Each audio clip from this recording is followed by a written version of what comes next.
2011 marcou o regresso dos históricos Death in Vegas. Nós tivemos a oportunidade de falar com Richard Fearless aqui no Alive.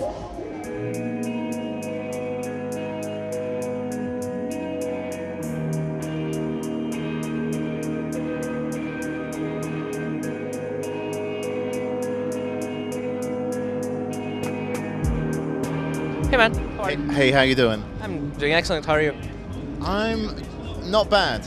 Not bad. Not bad. Cool, that's good. It's a good start, yeah. It's a good start. What's it like for you to be here in Portugal? Fantastic. I mean, we haven't been here that long. We came like this afternoon and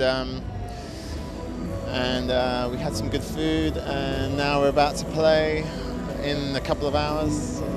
What food did you have? I went to a place called Valencia. Oh. The chicken place. Yeah, you know this place? Yeah. I like my food, so. We played, I think, once before in a festival in the north of Portugal a long time ago, but we not really played here, you know, that much, really, considering. But yeah, no, I'm looking forward to tonight because I don't know. I think people. It kind of feels like I've got a new band, so it's exciting for me. You know, it's all new young musicians who I've worked with for the last 7 years, producing their other bands, and it's good. It feels really fresh. You know, it doesn't feel like we're you know, this is a band that's 20 years old. It feels like a new band. You know, it's cool. That's why I'm doing it, to be excited. You know?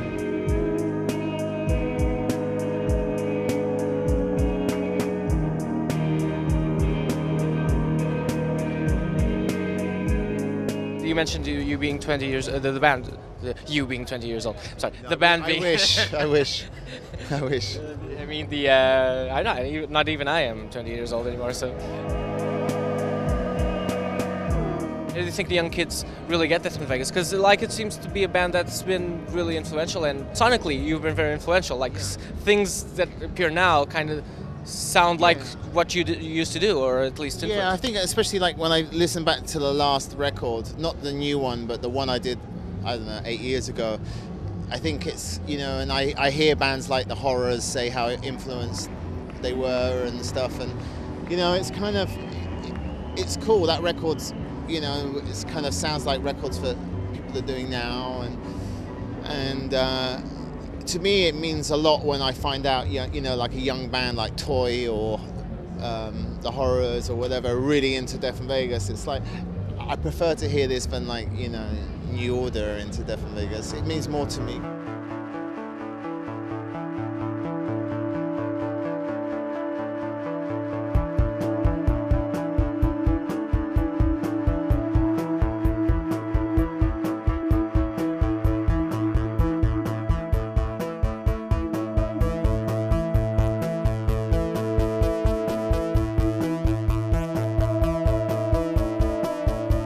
I think the thing with this new record that was really good, Trans Love Energies, was when it came out, you had like, you know, Q magazine and Order, Mojo, you know, really talking about the record and really gave it great reviews. But then on the other side, you had like DJ Magazine and Mix Mag giving it Dance Record of the Month. And to me, it's not a dance record, but it's really nice that it kind of seems to have crossed over between different kind of fan bases. And even at these shows, you know, in England anyway, you could see a lot, you know, of young people as well, which is really cool. I mean, I don't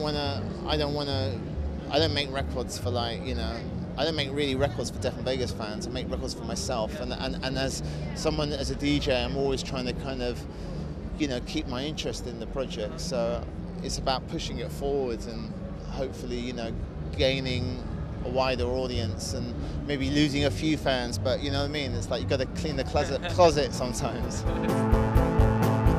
The break between 2004 and 2011, besides the label, in the Death in Vegas off time, did you take some vacation? What, in the 7 years? Yeah.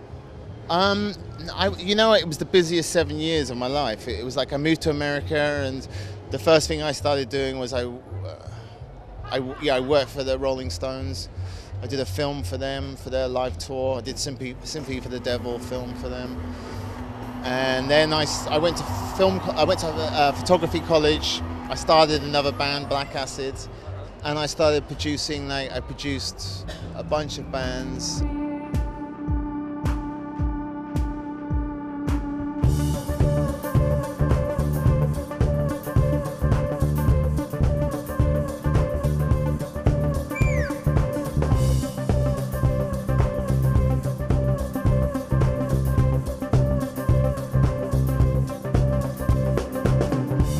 I've always found it's always about, wanting to push yourself as much as you can, and sometimes, like this thing with the Rolling Stones, I kind of lied to get the job, but how so?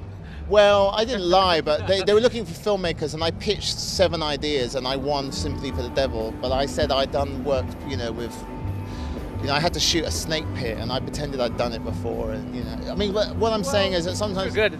It's okay. Sometimes you've got to lie and put yourself in a position where you just you're out of your comfort zone, and I think this is like to producing a pop band for me, or just trying to work in different areas is to me what makes me kind of like tick,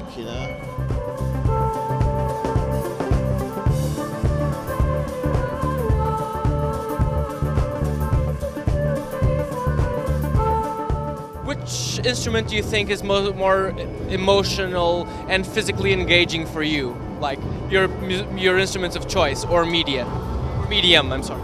My medium of choice originally, the thing that I'm most comfortable with is turntables probably.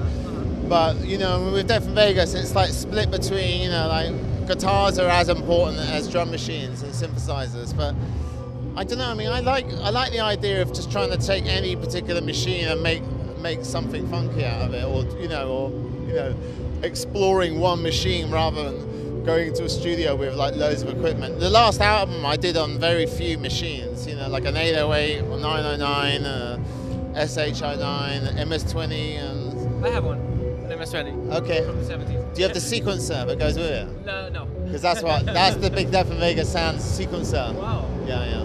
Wow. Okay. No, Yeah. mine breaks down a lot. Unfortunately, because it was in the basement full of moss or something. Yeah, they're very temperamental, but they're very good. When it works, it's brilliant.